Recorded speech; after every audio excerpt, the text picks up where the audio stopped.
Have you ever heard about being a pro skater? Well, have you thought about being a pro skater? A lot of pro skaters started from nothing, the bottom of the barrel, like crabs trying to bring in other crabs down to their crab hellhole, and then just becoming top king crab. Well, this is the story of a basically no gang ties, no gang.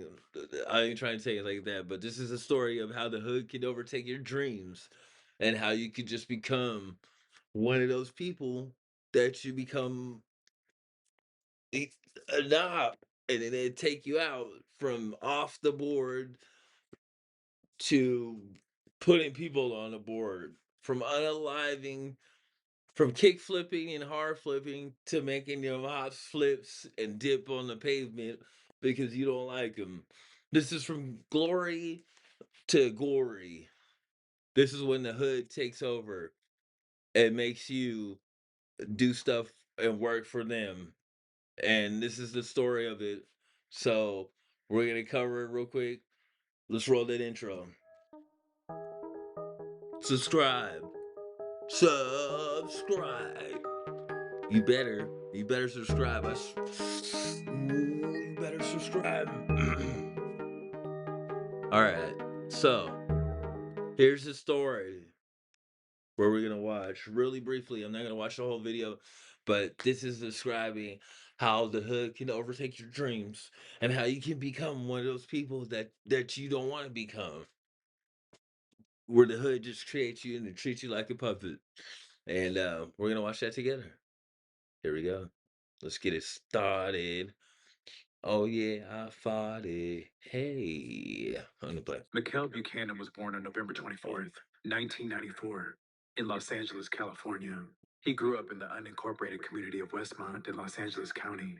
Back in the 80s, the section of Westmont was known to have well off middle class black families, and much of the area is composed of well maintained single story homes, raised by two loving parents. His father was a successful music producer and is still collecting checks from 90s hits, tied in with Master P and Romeo, the home Kells grew up in. Look, first of all, how you get money and you trying to bang, but bro had a trust fund and turf beef. You know, somebody come get this Beverly Hills Menace to Society doing kickflips. Was the biggest house between Normandy and Western. His living quarters comprised of a 7,000 square foot, six bedroom, three bathroom, multi story residence. He was in between this house and his grandma's house, who also lived in the hundreds. By most accounts, Kells had a wholesome childhood, and Damn. most considered him to be a good kid. Coming up, he enjoyed skateboarding and took pride in showcasing his skills. So you said forget board sliding. We're gonna slide on these enemies. I'm like, out of pocket. Look, Englewood ain't no playground. That ain't no spot where you want to test your street kid. You know, I'd rather just like test my street skill on skateboarding instead of doing it like that. But hey, just be personal.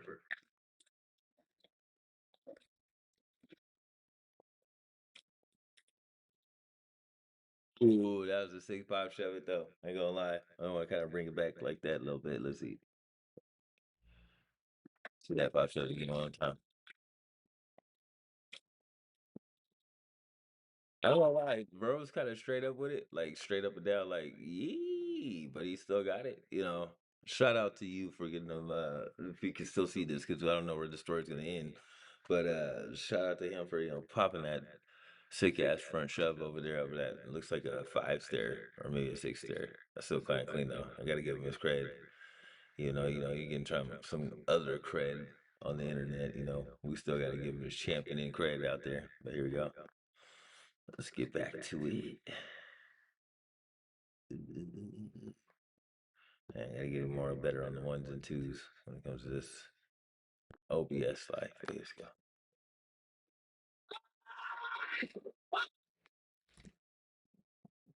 Ah, skipping the ass, skipping the ass. I want to give a shout out to the people that support me, transitions, Sublime Supremacy, J2L. In addition to skateboarding, Kells rode fixies, danced, and played football. At Washington High, he was known as the funny cool kid.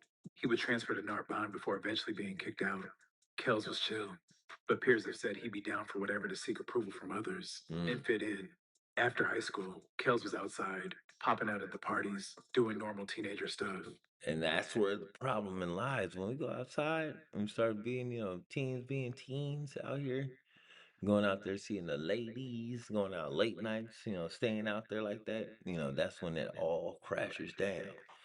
I mean? Every weekend trying to get some, cheekity cheeks. I don't know if I can say that on YouTube, but it could be deadly. The deadliest cheeks that you ever had. Watch out for the deadly cheeks.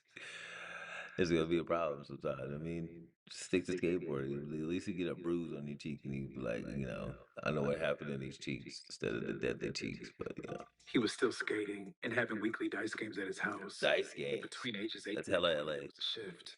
Hey, that's hella LA. You know what I mean? Dice games. Ain't nobody playing no dice games in the Bay. We out here playing, trying to play skate, maybe.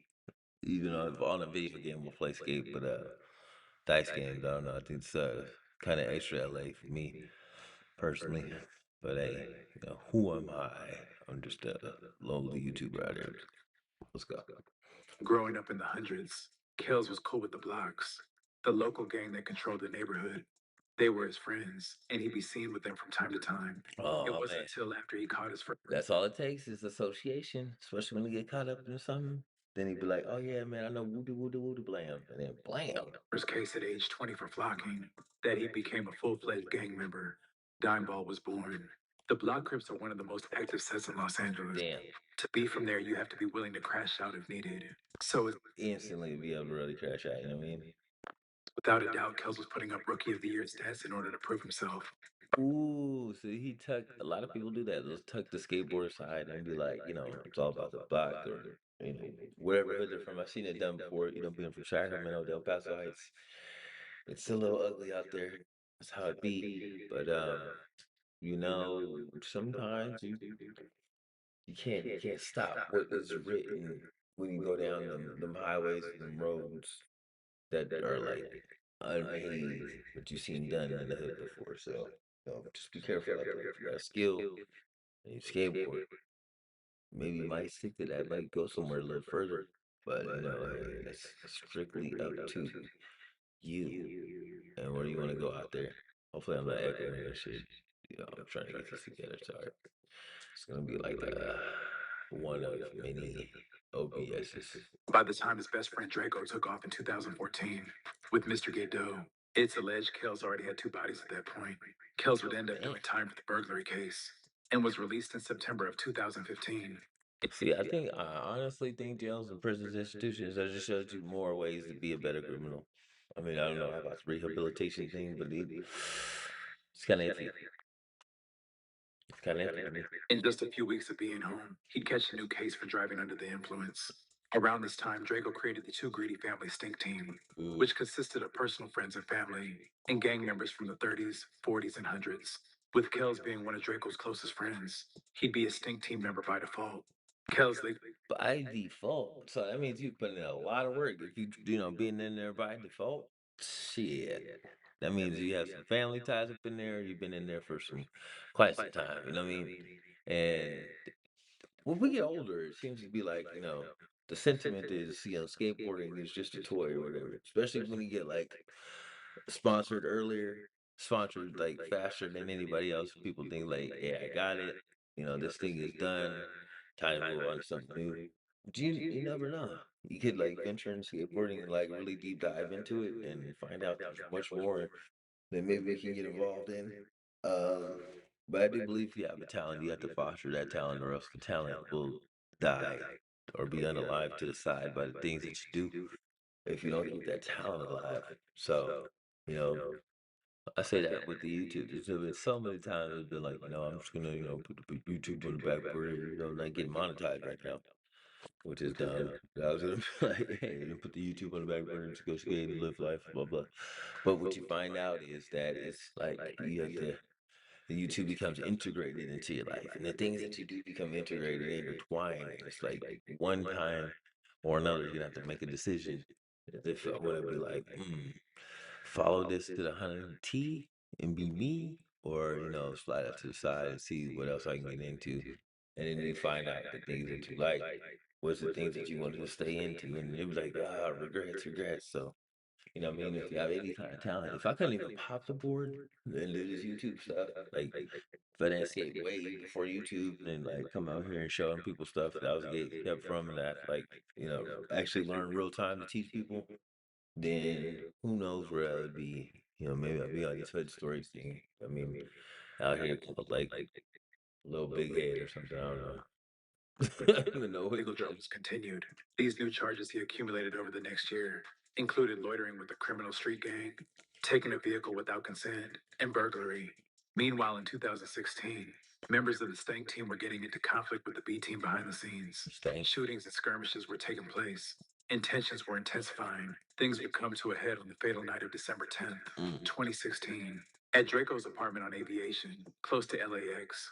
The Stink team were just chilling, consisting of Draco, Ketchy, Young Bull, Ralphie, Solo, Kells, and Good Finesse. People were I love how they like act like I know these people, like they're like casting characters on a new TV show or something like that. Like I'm supposed to know. Oh yeah, this is Kales, this is Draco. Just like nice to meet you guys. I met you from like season one. Like I don't even know what he's talking about, who he's talking about. Or two. It was like, okay, just drop name drop.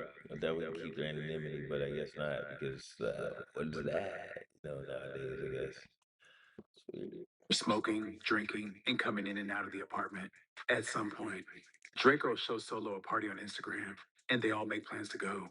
Before they head out, Solo receives a call from AB, another Stink team member from the 40 Crips. He tells him about the party and that he's trying to go too. AB joined the group in a separate car as they were leaving. The Stink team caravans in 5 cars to the party. Draco drove in the Benz with Solo riding shotgun, and Kel sitting directly behind. The party's in the industrial section of Carson. The group pulled into the parking lot at the party, but did not go inside. They were just sitting in the car, talking and smoking. At some point, Too Shitty approaches the window and tells them the Inglewood families are here. Draco then suggested they should get out of there. Within seconds, a group of football players and Red Bull from families walk past the car. Kells and Red Bull's eyes briefly lock, and a hail of gunshots would immediately follow. Draco and Solo ducked. When Solo looked up again, there was a lot of commotion. People were running, and the gunfire was ongoing. Yeah. Solo took a Flourishing career, but you know, the streets that made him up like a monster and swallowed him. Have you ever been swallowed? He's been swallowed whole and spit out with a life sentence. Don't let that be you, man. If you skate, just skate. If you can do a 5-0, you can do a kickflip, you can do anything you want to do in this life. You know what I mean? You created that from nothing, from just seeing it on a skate video. Don't let that be you. Don't let you be like, man, I wish I could have, would have, I should have been, but nah, man. Do what brings you happy. Do what brings you joy, and be your own self advocate. Be your own lawyer. Be out of the streets, cause the streets ain't gonna change. It's the same old blocks, and we don't own none of that. Only daddy government does. So remember, like McFish Sandwich told you, go skate, don't hate, and don't retaliate to all the hate coming your way. Just go skate. That's a whole lot of mouthful, but man. It's your boy Make Fish Sandwich. I'm here with Liberty Skate Shop, where we teach you to skate and skate related content to get you high for skating. This right here is just like some kind of extraordinary thing that you don't really see on skate channels. And I never seen this video ever before. I didn't know it was a straight this shredder on the skateboard, just wanted to go straight hood, and this is just my story of it. And make sure you watch the full video in full. And I made this on my OBS. I ain't even got no chat. But when I do got a chat, it's on Twitch. It's Fakey Varial Flip. Follow me over there. Um, Still skating. Next up, clips is gonna be on this. Oh shit! On this K